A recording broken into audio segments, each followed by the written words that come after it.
Yes, we are live. Okay. Hello everyone, we are on the 10th session of Learning Basic Arthroscopy series. Today we have Dr. Haider Hashem from Iraq. He's going to tell us about shoulder arthroscopy portals. We also have Dr. Sivaraman. He is consultant shoulder and elbow arthroscopy surgeon from Chettinad Super Specialty Hospital, Chennai, India. And Dr. Srinivas Kamambati, arthroscopy surgeon from Vijayawada, and myself, Dr. Saseendar, shoulder and knee arthroscopy surgeon from Apollo Hospital, Muscat. Okay, so over to Dr. Haider. Please go ahead. Okay. Good afternoon for everybody for joining. This is a nice meeting, and I have a nice time for the audience on the YouTube. Our lecture is the first lecture in the series of shoulder arthroscope. So we started with the arthroscopic portals. Before that, we started with the few steps before we starting the portals. Few seconds, I start to share my screen.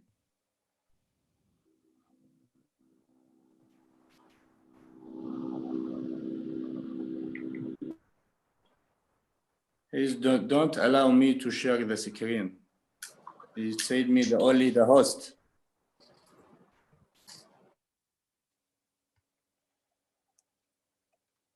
We have some problem for sharing a screen. I think you need to allow multiple people to share the screen. He told me only the host can sharing the screen.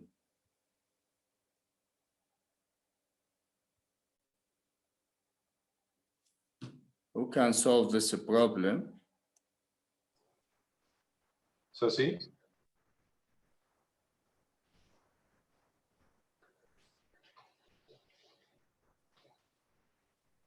Sasi, you will have to enable. We are unable. He told me only the host can sharing the screen. Please, can you make me the host? Who can solve this problem? I can't make you the host actually because we are live. Dr. Srinivas, where do you? You don't need to make him the host. I think if you click on share screen, there is an option for you to enable multiple participants to share the screen. I think you can do that. Okay. Okay. Dr. Srinivas, I'm making host.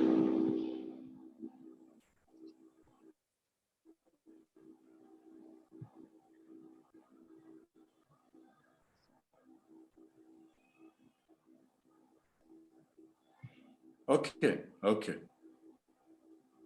Yeah.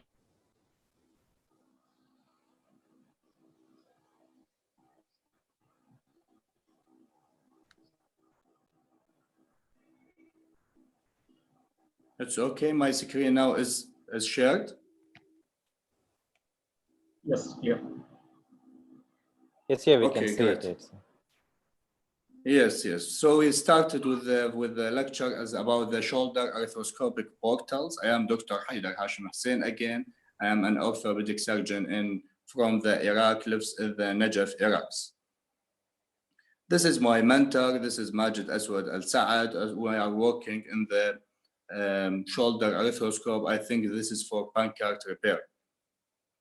It's important when we started an arthroscopic shoulder portals, we should know important news about the anatomy, about the important neurovascular structure, about the shoulder, it's regarding the axillary nerve, suprascapular nerve, and cephalic vein, and myotendinous and tendons about the shoulder. So nothing can do for shoulder if someone don't know important anatomy. So first of all, we have a pre-operative planning. It's important to know about the patient positioning aids. The surgeon was decided to use a picture position or decide to use a lateral decubitus position. It's important to have important aids. Fully equipped arthroscopic tower is important, equipped with the water pump, equipped with the with other functioning. It's high quality, a camera. A functioning arthroscopic cannulas is very important. We are in my situation, may facing such a problem, the cannula not functioning, is leaking, or other problem. Important to done an examination under anesthesia for each patient regarding the frozen shoulder, regarding any problem, any stability. Important to know this is to do this examination. After that, we have a positioning. We have two positions. The first one is the P-chair position. This is as this in this picture, and each position they have their advantages and disadvantages. The P-chair position, it's important. The arm was freely mobile. It can convert the operation to the open operation. And the setting of this position is faster than the other position. But we have an important complication and serious complication, which is the hypotensive anesthesia, and may patient end with the hypoperfusion. And the second position, which is the lateral decubitus position. In our hospital, we use mostly the lateral decubitus position. And really, we don't have a standard traction system. We modified it. And this is the axial traction. This is the lateral traction. And this is the position. And also they have own advantages and disadvantages. The setting of this position was prolonged, take more time, and not easy mobile. This is the limb, it's on traction. And mostly the positioning is depend on the surgeon preference. So after that, we do a proper positioning. We do a marking. The marking was important step. We do a marking first before we start any portals, before we inflate the joint, and all the landmarks was clear. And we want to marking the bony landmarks and the important portals we are decide to do.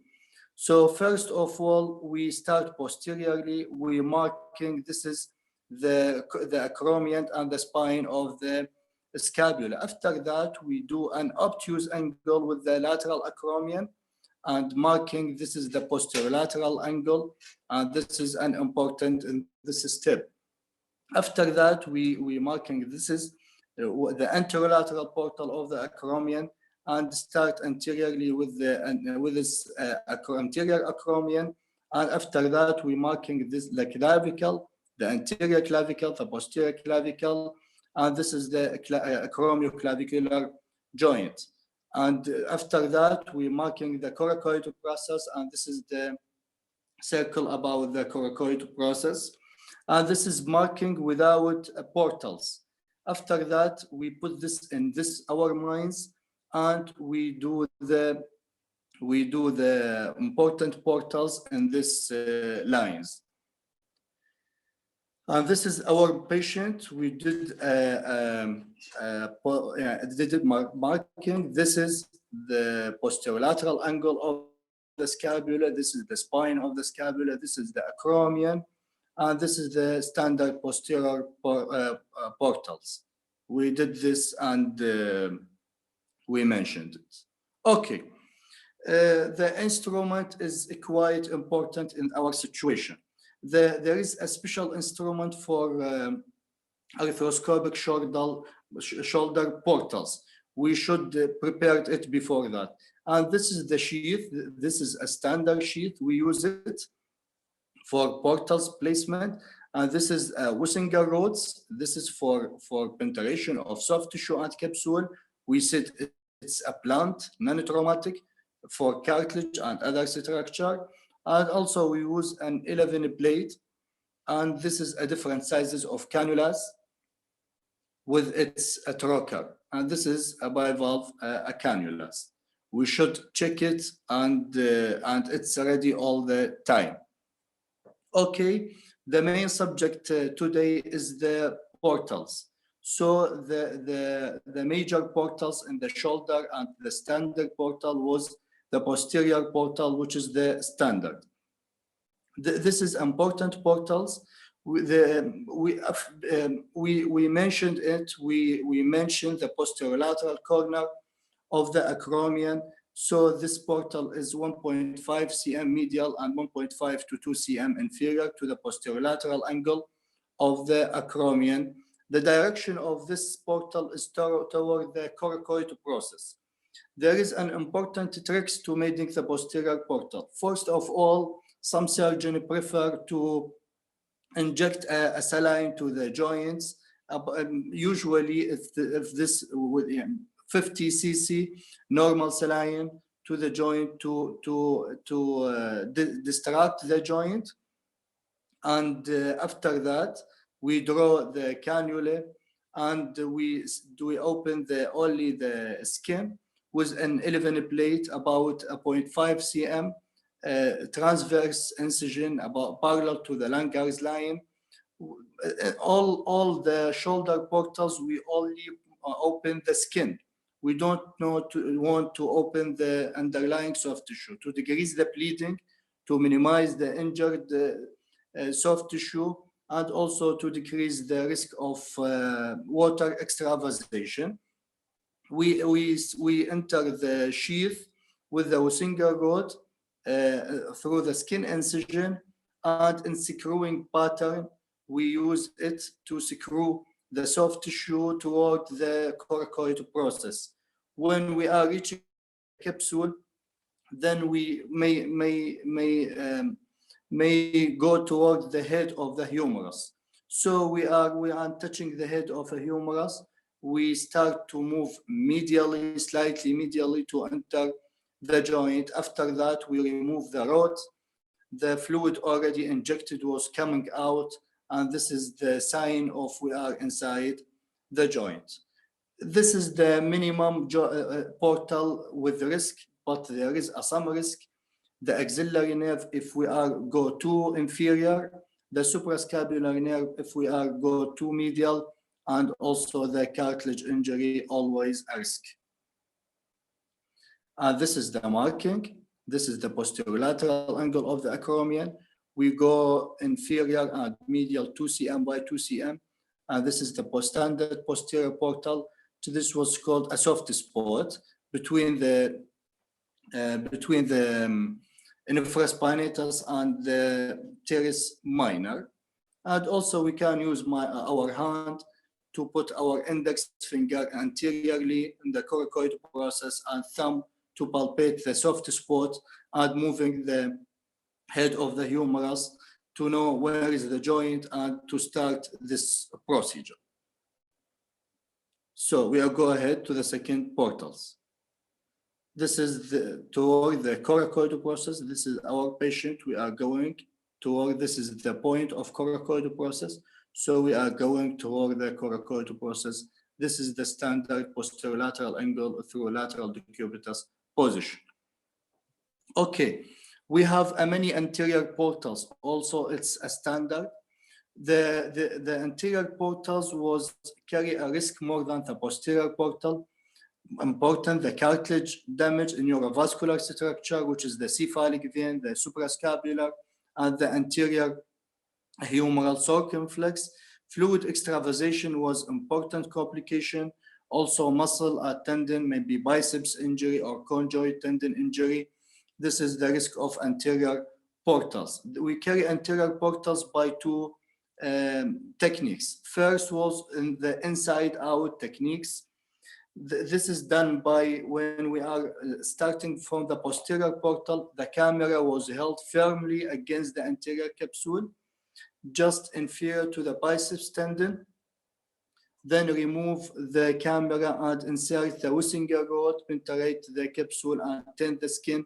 Then we open the skin by 11 plate.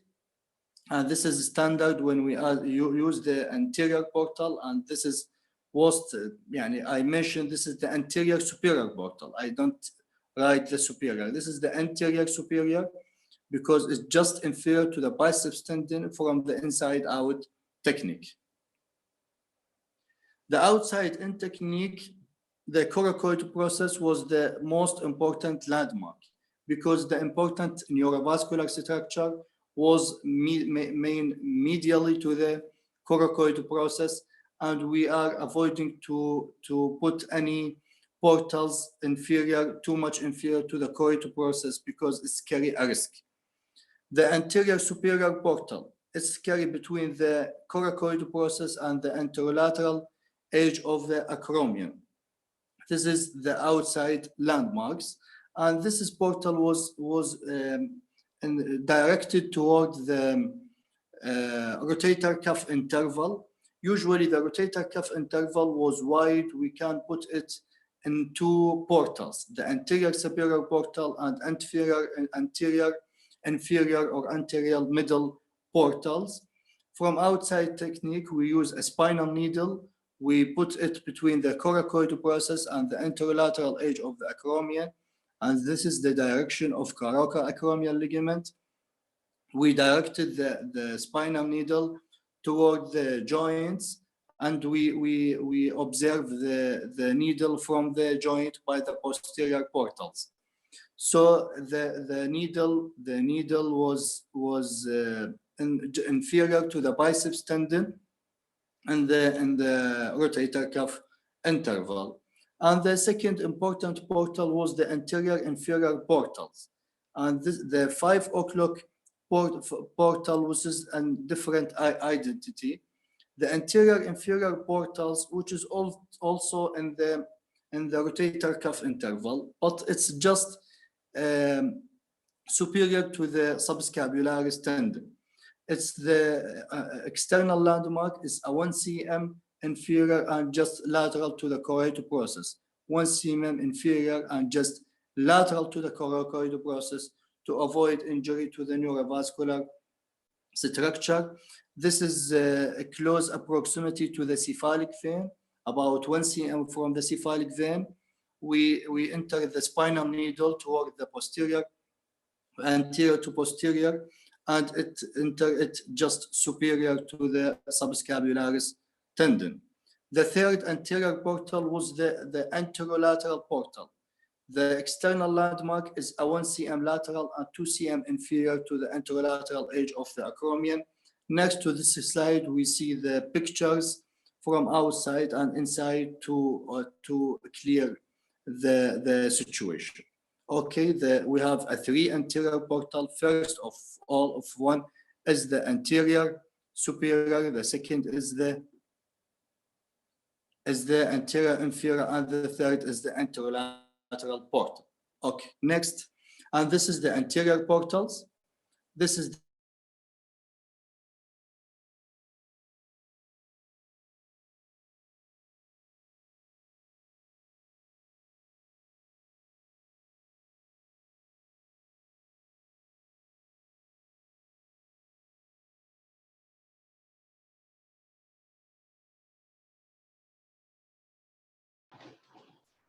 Dr. Hisham, I think your audio is off.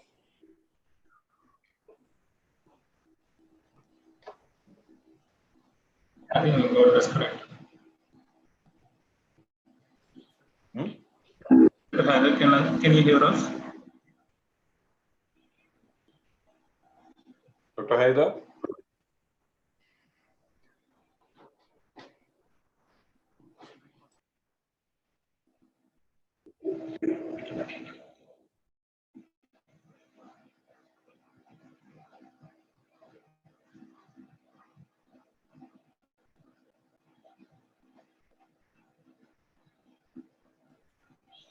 I think it's probably a network issue.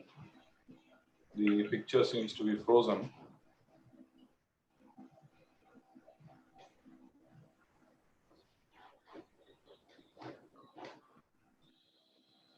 Srinivas, can you stop the screen share?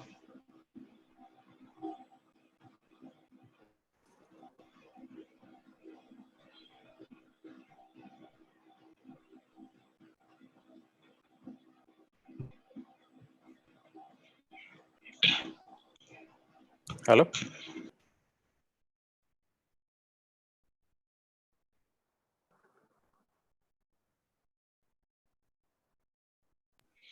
Can you hear us? I tried stopping.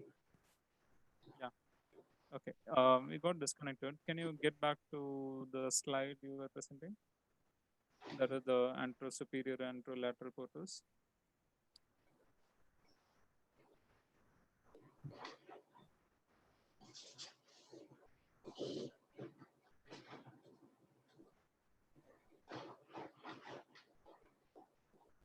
Dr. Haider?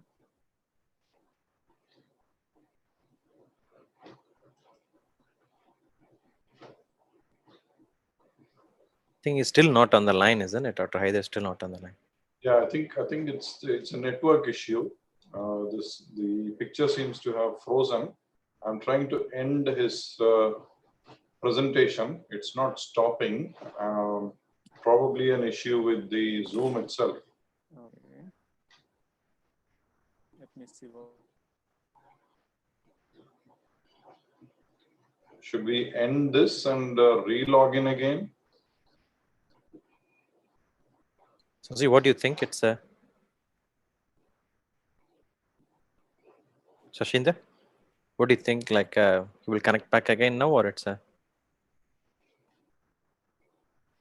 It will be a different connection, isn't it, if we connect again?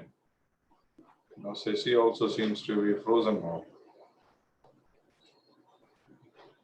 Okay, Sini, it's what do you think that probably we need to in this meeting and then just re-log in again, or? I think the link changes if we Yes, yeah, end this meeting. The YouTube link might change. Yeah, that's. So Saseendar's gone out actually. Yeah. let's just wait for a couple of minutes. Yeah, that's fine. Yeah. What position do you do, Srinivas? It's a B chair or a lateral position? So B chair, I've tried both actually. So I mainly do B chair position at the B moment. chair. Okay, that's fine. What do you do? Same as well. I tried both, and then because most of the UK trainees are doing the B chair anyways. Isn't it? I think for the lateral position, Dr. Haider is coming in. Haider, The okay. portals are slightly differently placed than, in terms of position Yes. compared to B chair, isn't it? Yes, yeah. The Haider been connected again, I think, in this one, isn't it? Yes. Dr. Haider? He's back. Yes. Yes, I hear you. I don't know what's the problem. I just disconnected. Okay. Are you able to reshare your screen? Yes. What's the last subject we talked about the screen before I disconnected? Can you see it? Anterior portal picture. It's you're talking about that anterior port picture with the picture in that one showing the acromion and the AC joint. Yeah. Showing all the anterior portals. Okay.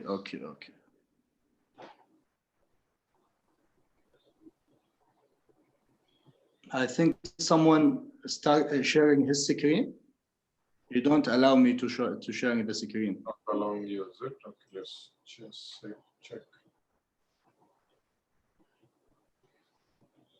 Okay, I'll give you back again. Okay. No?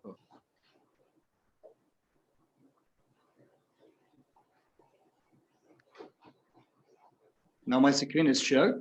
Yes.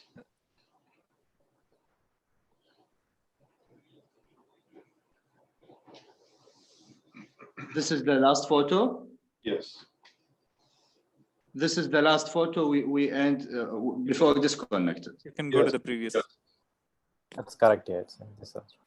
Okay. This is the photo of real patient for the anterior portals, and this is the important landmark. This is the anterolateral portal of the acromion, and this is the anterolateral portal, and this is about 1 cm lateral and 1 cm anterior to the anterolateral portal of acromion. And this is the coracoid process. This is the anterior superior portal. This is the tract of coracoacromial ligament. This is the coracoacromial ligament. So it's so through it, we put the anterior superior portal just here. And this is the anterior middle portal just lateral to it. Important to stay just lateral to the coracoid process to avoid injury to the neurovascular structure, which is lies medially and inferior to the coracoid process, like the cephalic vein and axillary vein.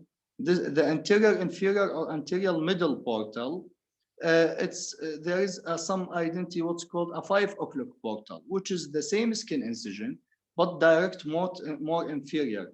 This is a special situation for inferior repair because it's perpendicular to the glenoid to repair the pancart, but it's a risky portal to injury for the axillary, close proximity to the axillary nerve. So everything is good? Sir? Yes, everything is good. Yeah, we can hear you. Okay. This is an arthroscopic view of anterior superior portal. First of all, this is an internal landmark of the joint. This is the humeral head. This is the glenoid, and this is the biceps tendon, and this is the biceps anchor. After we did the outside in technique, and this is the spinal needle in the rotator cuff interval, we see this is a wide range of rotator cuff interval between the supraspinatus, below, not cleared hair, and subscapularis hair. And just inferior to the biceps tendon, we enter the spinal needle here. We observe it from the posteriorly. After that, we put a cannulas through the rotator cuff interval. This is the superior, anterior superior portal. This is the tenting on anterior inferior portal, which is just superior to the subscapularis tendon. And we see there is a wide room for the anterior superior and anterior inferior portals. And this is the planted rocker, or what's called a Wissinger portal. And this is just superior to the subscapularis. After that, the final setting, this is the anterior superior portal, and this is the anterior inferior portal. This is the humeral head, and this is the glenoid. So there is enough space between them. We can manipulate and movement different procedures.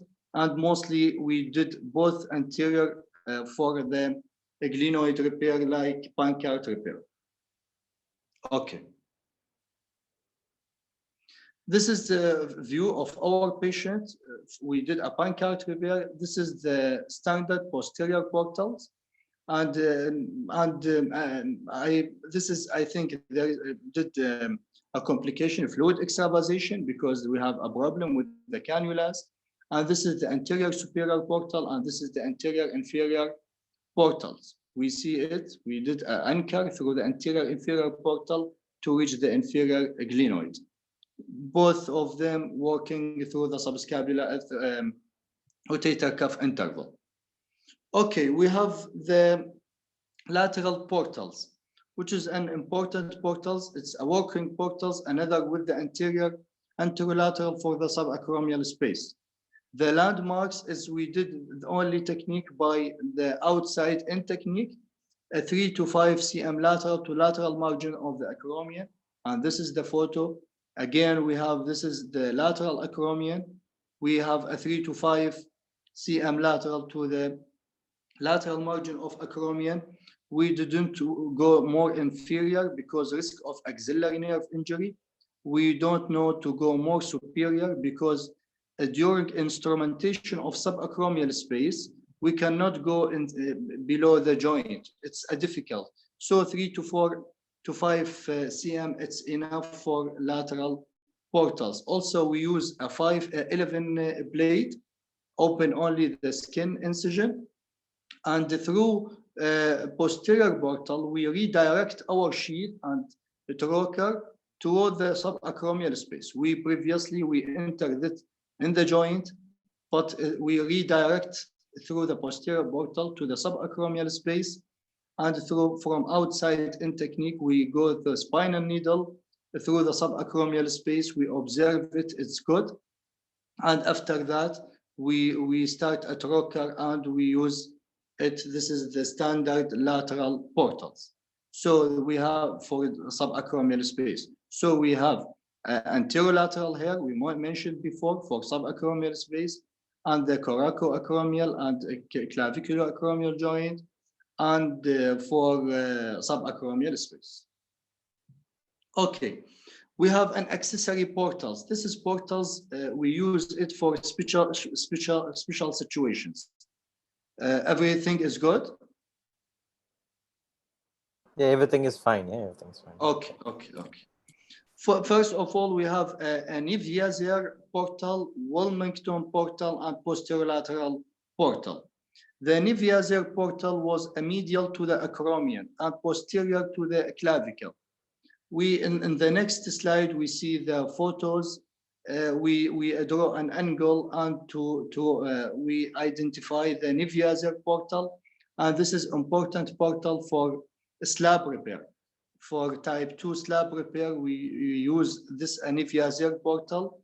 The risk of portal is for suprascapular nerve, but if we are strict to the anatomy, that we will minimize the injury to the suprascapular nerve of about 1.57 from the suprascapular nerve.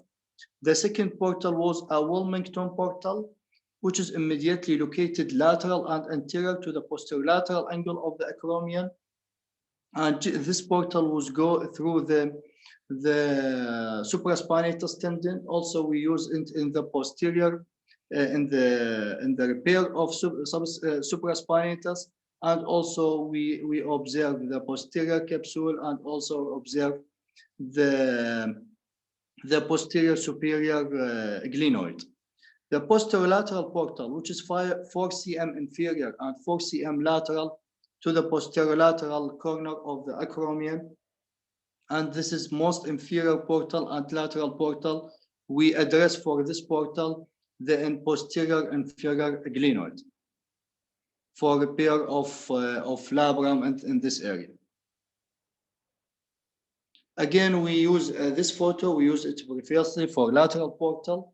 We see this is the Neviaser portals, and this is the clavicle. This is the clavicle, and this is the coracoacromial ligament, and this is the anterior clavicle. This is the posterior clavicle, and this is the medial edge of the acromion. So with medial edge of acromion and posterior edge of the clavicle, they meet here. We use this is a soft spot. This is a Neviaser portal for a type 2 slab repair.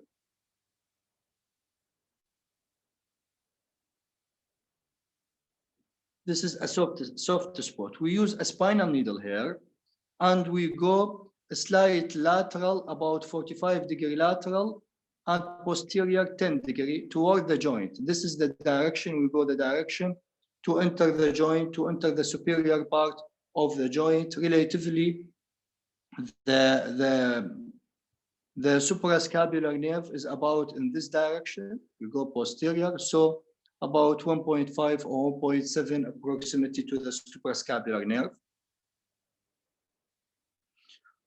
Okay, this photo, we observe the far posterolateral, and this is the portal of Wilmington, and this is the accessory posterolateral up from the posterolateral edge of acromion, 4 cm inferior, and about lateral. The photo is not so clear, but for we observe it posteriorly, it's more clear for this. And this portal also for posterior superior glenoid and for rotator cuff repair. And this is the portal, posterior inferior portal, 4 cm, we say it 4 cm. This is portal important for inferior glenoid. Okay, this is the arthroscopic view from the posterolateral portal. This is the inferior capsule. This is the posterior capsule, and this is the glenoid directed toward the glenoid. This is the humeral head.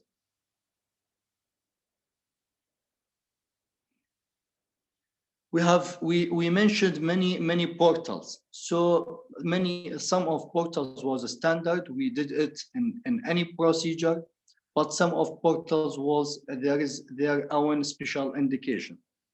So we see the posterior portals was a standard for most of procedure, for repair, for acromial decompression, for anterior lateral repair, for instability, for biceps, because it's a common viewing portals. Except the distal clavicle excision, we don't use to posterior portal. We don't see the clavicle, just anteriorly. After that, we use the anterior central portal. Also, it's a standard. It's a standard for most of procedure, except the subacromial decompression. We go posterior, then lateral to decompress the subacromial space. But the anterolateral portals was indicated in the rotator cuff repair and the subacromial decompression, but not indicated in the lateral repair of inferior glenohumeral repair, or also instability. We don't know to go anterolateral. The posterolateral have to decrease the indication for rotator cuff repair, for subacromial decompression, for distal clavicle excision. And this is the portal, this is the risky portals. A special indication for the inferior glenoid, for instability, to reefing the inferior capsule, for lateral jet, which is on off, maybe indicated or maybe not, maybe go just anterior middle, but in the lateral jet we want to go a slight right angle to the glenoid. The anterior inferior, the indication more than the 5 o'clock, indicated inferior glenoid and instability, and for anterior lateral repair are also for lateral jet procedure. Thank you. I am end my presentation. I have a short videos about the marking, about the portal placement. Everything is good, fine. Hello? Yes, everything is fine. Good. Okay, okay.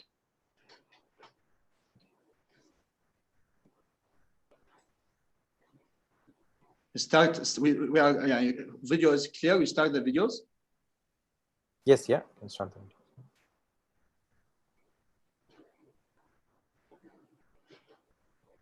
So This is a right shoulder view. me host.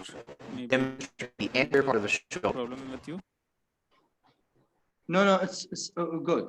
So we start the videos. Yeah, the video is on. You can switch it on. Okay.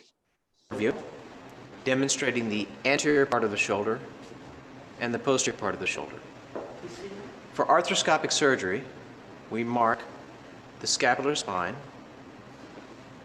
the posterior border of the acromioclavicular joint, the anterior aspect of the clavicle, the lateral border of the acromion, the anterolateral, posterolateral corners of the acromion, the acromioclavicular joint, the coracoid process,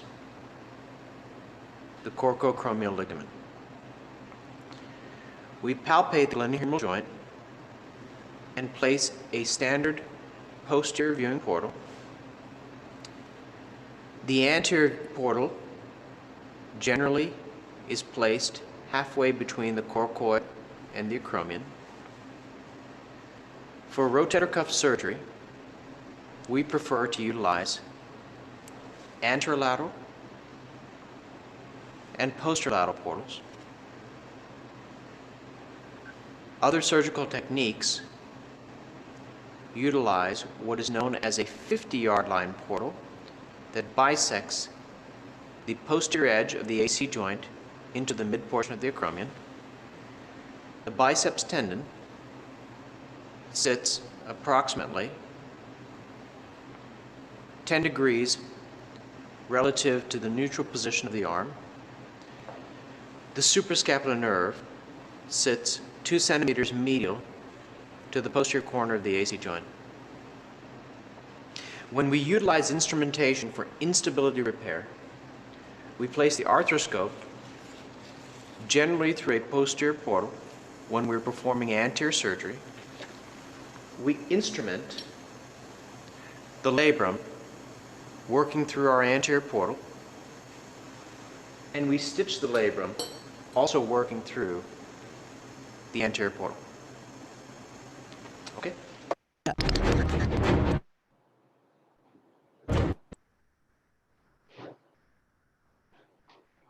Okay, sir, we stop. Okay, so I think it was a very good presentation. We Thank had you, sir. clear details of the landmarks that need to be known, shoulder arthroscopy. And we had a short demo on the shoulder portals also. So to make it, first of all, the position of the patient is very important. You have to choose the position of the patient with respect to the diagnosis and the surgical plan.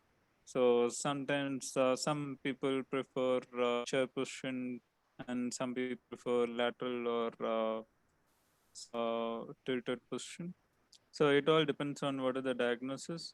Usually the common consensus is for instability, lateral is slightly Yes. more beneficial than chair position, and for rotator cuff, it is easier to understand the anatomy and do a repair in a chair position. But it's all very subjective and it may vary with surgeons.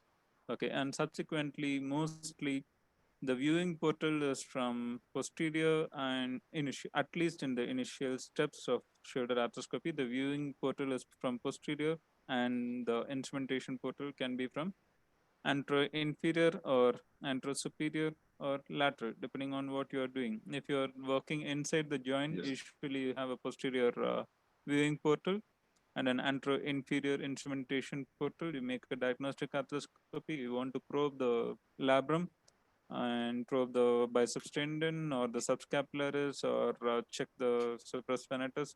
All those things you can do, and even check the anchor of the biceps tendon. And subsequently, you may want to proceed on with some other portals, or you may want to reinsert your posterior portal into the subacromial space and then get in with another instrumentation Yes. portal, most possibly a lateral portal. And as you said, the lateral portal should not be very close to the acromion, because the acromion is going to hinder the maneuverability or capability to get into the joint or the subacromial space clearly. Yes. The acromion is going to hinge and is going to change the direction of the instrumentation, and is going to be a problem.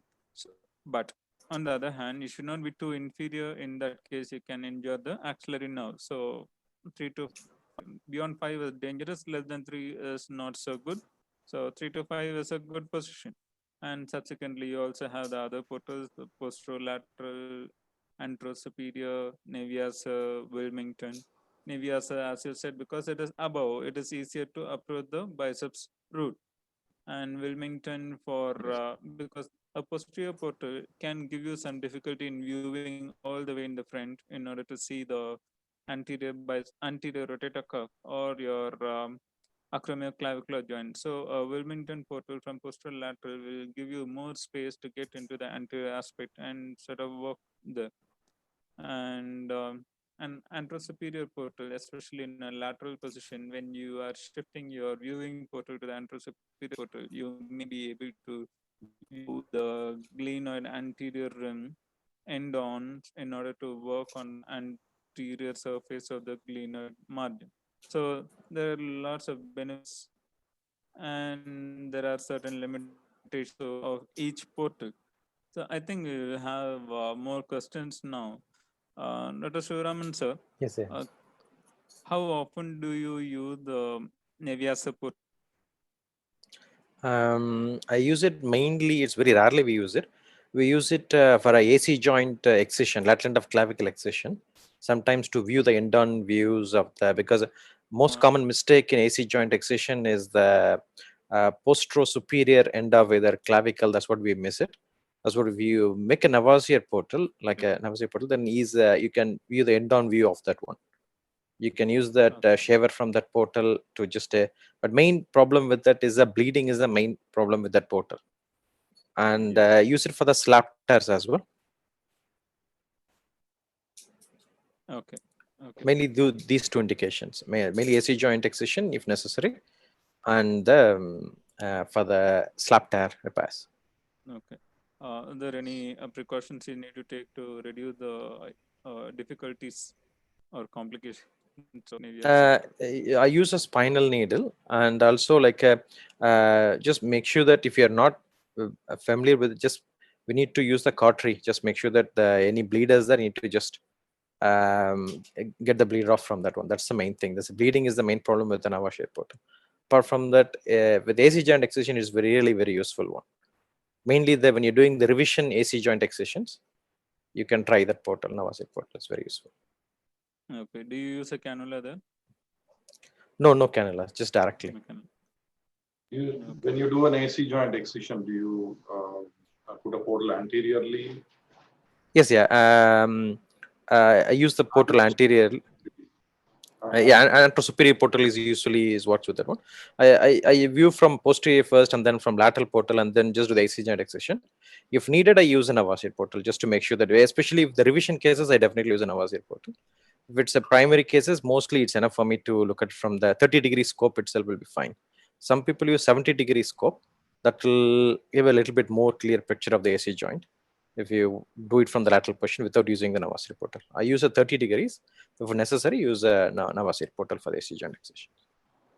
So if you want to approach the slap tear, you direct the spinal needle around 45 degrees laterally from the Neviaser portal. Yes, yeah. Go directly down. Yes, yeah. Just need to direct 40 degrees, as Dr. Haider mentioned, is 45 degrees. Use a spinal needle, see where it goes, and then you can just make the portal. Okay, Dr. Sivaraman, what is the position? What is the position of preference for your surgeries? I tried because I did 2 fellowships in UK. In one fellowship, one of the consultant using lateral lateral position, and the other 3 consultants in other 2 fellowships are using the B chair position. Therefore, I'm using the B chair. That's what most used to. When I'm doing the consultant post as well in UK, I use the B chair position. Therefore, more comfortable with the B chair. But as Dr. Haider mentioned, if using elderly patients, we're doing elderly patients, need to be careful with the hypotension because it can cause a perfusion problem. That's the only thing you need to be aware of. Just anesthetists need to keep an eye on the patient. Okay, so for instability also you prefer a B chair position? Yes, yeah, use a B chair. Okay, okay. So in my experience, as you said, our preferences also mimic our supervisors who have trained. That's correct, yeah. So during my fellowship in Singapore, I was trained in B chair position for everything, for both the rotator cuff and instability, that is Bangkok repair. But most of the rotator cuffs used to be done in mini open, not arthroscopy. But on the other hand, after coming back to India, I started to prioritize based on the diagnosis. I started using lateral position for most of the instability. That makes me one way or other, it helps me to go to the inferior most part of the labrum, and also sometimes the posterior inferior labrum if there is an lateral tear that is extending all the way posteriorly. And in case I want to do a mattress repair of the inferior labrum, it sort of allows me to go from behind. Also, one more constraint is, in my experience, the B chair position is very comfortable for an all-inside suture anchor. Knotless suture anchor. So for a knotted one, I have always found it slightly more difficult with a B chair position. So that way, lateral position, I have been finding it slightly more easier for instability. It's because of you might have a more distraction in the lateral position that may probably make it easier for you, but it's all mainly, but what you get used to it, that's the only thing. And for me, I use a traction as well in the anterior thing. I'll just put the normal, just normal skin traction thing anteriorly. Just hang it with the weight. I can adjust that one. For it, I won't do much traction, but just for no assistant holding the hand for me. I'll just do it myself with that. Yeah. Okay. But I use have- mostly knotted ones for the Bangkok itself. Yeah. Okay. Okay. I have been using this anterior traction very recently, not earlier. Mostly for the rotator cuff. That helps a lot actually, especially for all the acromion decompression and extraarticular procedure. It helps a lot. But the main thing with that one anterior traction is when you apply it, make sure that you're not having it in adduction. You need to be slightly in slight abduction rather than if you just keep the arm like a slight adduction, it narrows that anterior part. That makes it life difficult. Therefore, make sure that have it either in a neutral or slightly about 10-degree external rotation and adduction. Abduction will be helpful for it. Abduction and external rotation. Yeah, slightly like this. It's very helpful. That will gives a little bit distraction of the anterior joint as well. Yes. Okay. Also to How do you decrease do it, the tension of the neurovascular structure. Sorry, say it again. To decrease the tension of the neurovascular structure, because many problem with the traction is the traction on the brachial plexus. Yes, So we yeah. want yes. With the lateral position, if you put a lot of weight, yes, yeah, it's like with the traction, Yes. you can get brachial plexus. Anterior as well, you need to be careful with the traction as well. I use mainly 1 or 2 kilos weight only, maximum weight for that. Just keep it in position. That's it. We are usually use a 5 kilo for instability to distract the joint, to see also the inferior labrum to punch it. Okay. Yes. Anybody injects the shoulder before putting the scope in? Yes. Do you do? Yes. Usually we use a spinal needle to distract the joint about 5 cc apart from the frozen shoulder. We use less, and to just easy to avoid cartilage injury from the posterior portal. Usually during my initial days of training in the fellowship, we used to inject saline first and then we do the scopy. But afterwards, once you get used to it, it's fine. But that is not when you're starting the scopy, then you can use the saline if you want to use it. That's fine. That gives like as you're saying that less chance of cartilage damage. So what portals do you use for subacromial decompression? Sorry, I use a posterior portal weaving portal and the lateral portal just to do the subacromial decompression. I will change the view. Use the posterior portal for the shaver as well sometime just to see that I taken that horizontally from the posterior scapula, posterior spine of the scapula. That gives a landmark to you. You put the shaver towards the end of the procedure through the posterior portal. Yes, yeah, towards the end of the procedure, make sure that it's okay. If you're right-handed, mostly you can change the thing. It's like you use the right-handed, like if you're right-handed, use the for right shoulders, use the lateral portal to take it off, and use the posterior portal to take it off for the left shoulders. It makes it easier for you if you're happy with that one. Otherwise, you can use the same method for the both. So you just finally want to make sure it is a flat undersurface from posterior. That's correct. And posterior to anterior, and also from lateral to medial. That's correct. In yes. both the planes. Yeah. Both the planes. Yes. Can we summarize the structures at risk for each portal?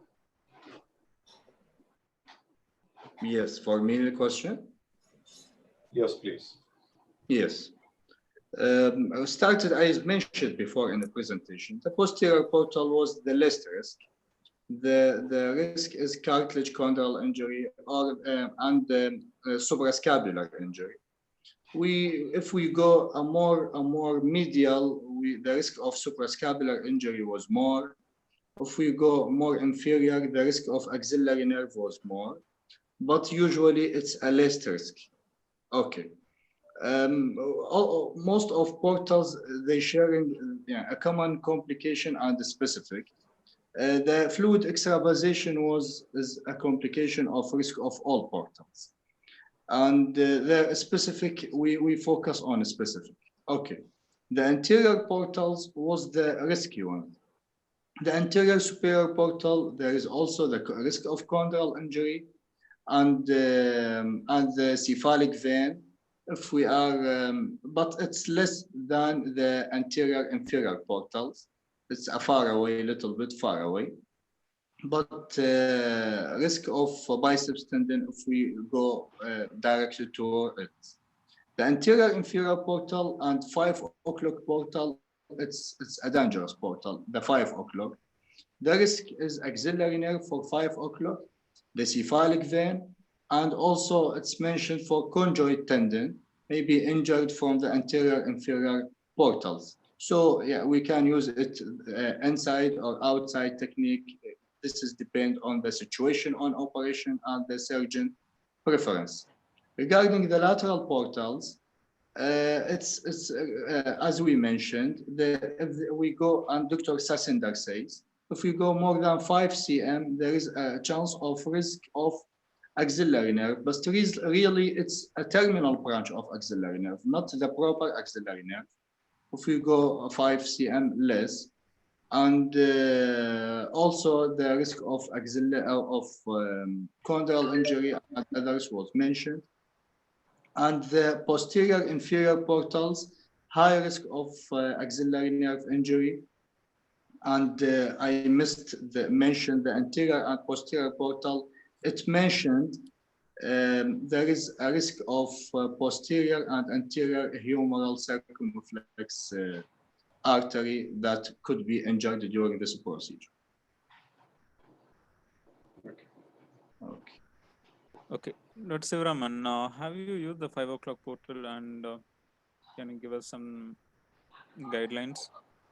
Yes. Okay, sorry.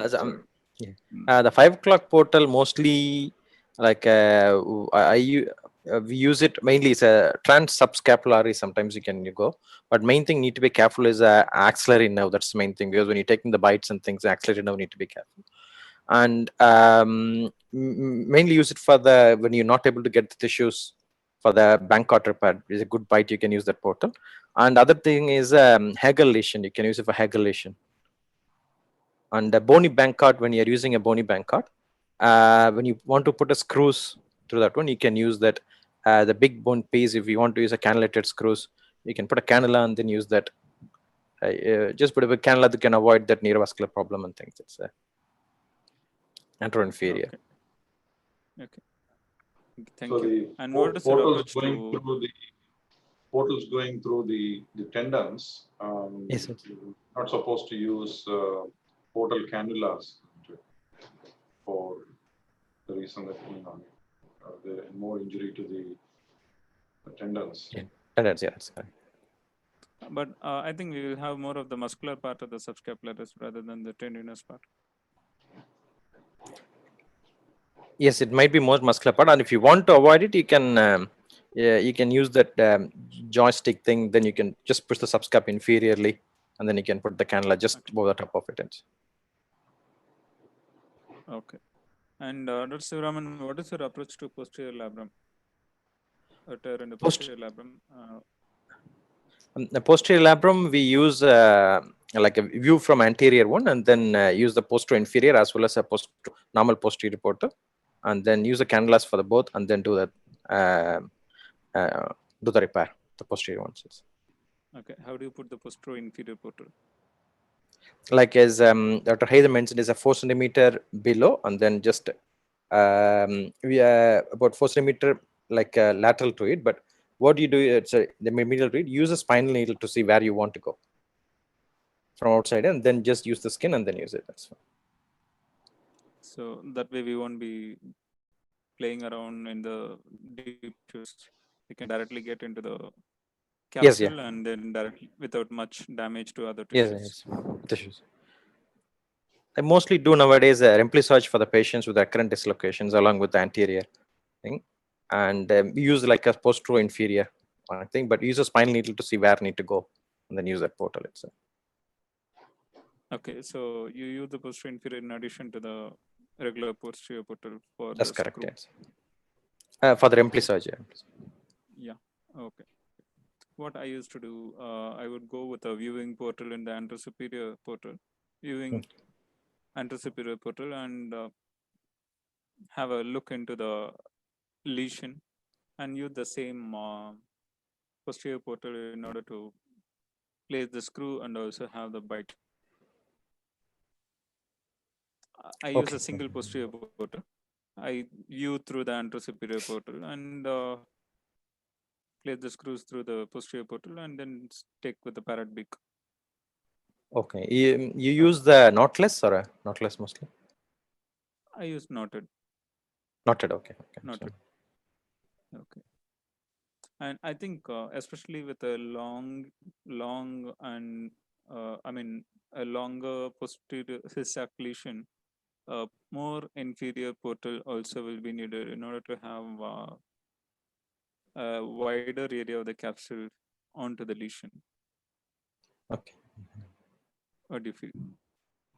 Okay. Yeah, it's we're using the posterior capsule repair will be more easier with the lateral position than the beach. That's what I feel normally. It's Yeah, I do agree with that. That's why I wanted to ask you, what is the approach you take for a posterior lateral repair? You mean with the beacher position? No. I wanted to ask whether you prefer a beacher position for posterior labrum or a lateral position for posterior labrum.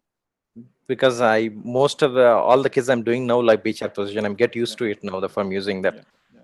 But those who are doing the lateral position, it's a good thing. We have slight difficulties sometimes with the beacher one, but it'll be easier in the lateral position. Yes. Okay. Srinivas, do you have anything to add? Hello.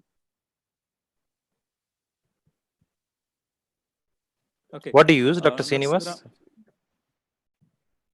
Actually, He's just Hello? okay. Yeah. Oh yeah, he's back now.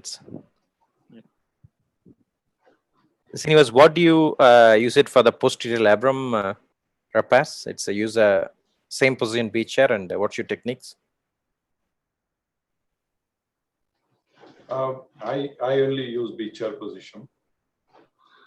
Generally feel where the use a needle to reach the area I want and then use the portal. Okay, that's it. Okay, that's Raman. I have a question on a slightly difficult procedure. How do you approach spinoglenoid cyst or a suprascapular nerve palsy because of a cyst? It's the nerve we have seen. We've done a couple of cases of the suprascapular nerve release. That one is a lot of bleeding will be there in that point. That's what you need to make sure that you need to have a proper pump as well as that cauteries, and you need to go. You might need to use sometimes an Neviaser portal, but go from lateral portal and then viewing from posterior. You can go first in the lateral portal and then just release it, and then go through lateral and then use an Neviaser portal as well if necessary. Okay. Okay, so you go extra-articularly. Extra-articular, yes. Yeah. Okay. I have also seen some people go through the posterior labral tear, whichever, if at all there is a tear, or just posterior to it. Okay, yeah, it's you mean posterior cyst? Yeah. Okay, it's that you. Superior.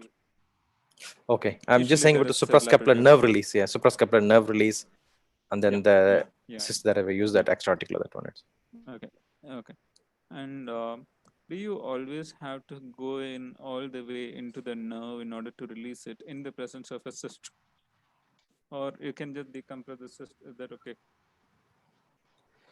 If a patient got a symptoms, yes, we need to release that nerve as well. But if you are mainly you see the artery and the nerve, and then you're more safer, you can release it better. especially because most of these cysts can be multiloculated and you may not actually decompress the whole of the cyst when you just Yes, yes. decompress it, right? Yeah. Okay. Dr. Srinivas, you have anything to add? And Dr. Haider, you have any questions? Okay. So, No, no. Mainly when you are struggling with any portal inside the joints. When you're struggling inside the joint, your portal might be in the wrong place. Have no hesitation to change the portal if necessary. That's the only thing. If you want to make extra portal, do it. It won't do any harm for the patient. It's I have a question. Really, we face such a problem. If we are added and we do an anterior superior portal, and we face after that we did a fluid extravasation. What's the steps and what's your recommendation to solve this problem? To did a second portals, just inferior, maybe lateral. How we solve this problem? Your joint will be inflated and their landmark will be no more clear. How we solve such a problem? You use a pump as well, or for Yes, the bank card? Yeah. Do you pump for Yeah. bank card? Okay.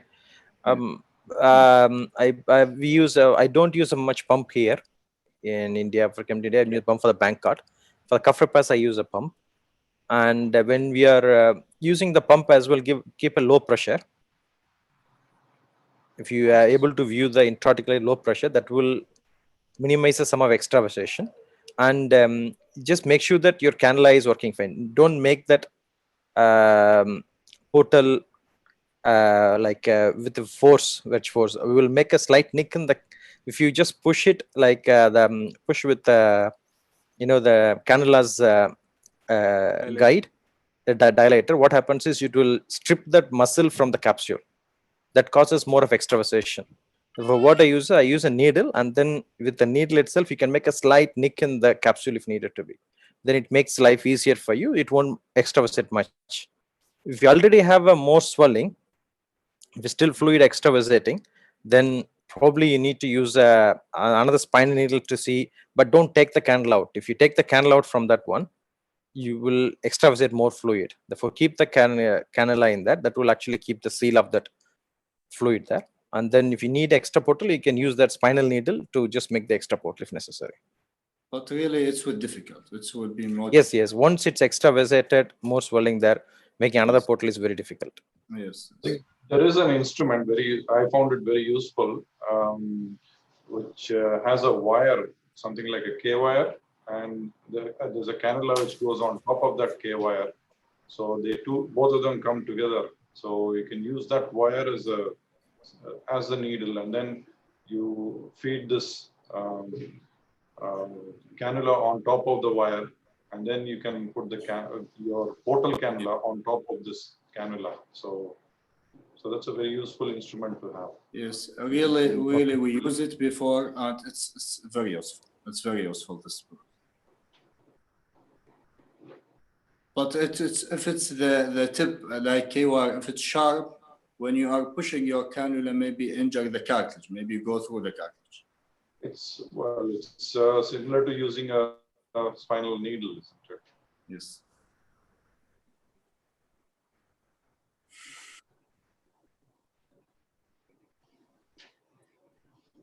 Okay. I think that was a really good program, and we tried to cover most of the basic essentials for portal placement. Thank you, Dr. Haider, for making it a wonderful program. Dr. Sivaraman, thank you for guiding us and giving us more information. Thank you, Dr. Srinivas. We'll meet sometime soon again. Thank you. Thank you, bye. Okay, goodbye. Thank you. Bye. Thank you. Goodbye. Keep safe.